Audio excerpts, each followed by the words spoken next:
kakšen je Večerov zmagovalni recept v kuhanju lovskega golaža letos?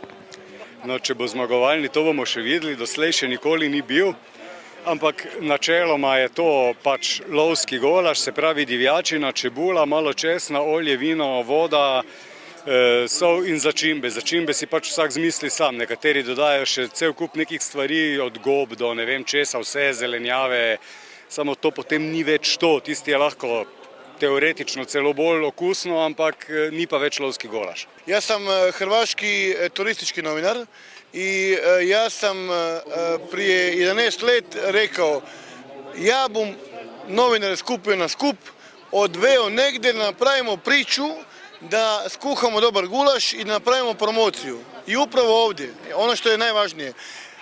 Ja sam već 17 puta bio na Zlatnoj lisici, zadnjih 7 let ja dolazim sa familijom u Maribor na smučanje, na Pohorje i Maribor mi je nakon Rijeke drugi najbolji grad kojeg ja volim i poštivam i u Mariboru imam jako puno prijatelja. I onda sam rekao gospodinu Geriću iz Pohorja da moramo napraviti kotliček u Mariboru. Kotliček je samo povod da novinar dođe u Maribor, da naprave promociju Maribora u svojim medijima, dakle i na televiziji, na radiju i svojim novinama. Ni prvič, da sodelujete v kuhanju golaža. Ste recept zanj kaj izpopolnjevali skozi leta? Seveda, samo to je pač malo drugačen golaž od tistega, ki ga jaz ponavadi kuham, tako da tu se moram pač malo prilagajati tekmovalnim pravilom. Jaz delam zelo drugačnega. Kakšen je, kaj les dobro gori? Obupen, očitno letošnji ni dovolj dobro posušen, skratka bolj se kadi kot gori.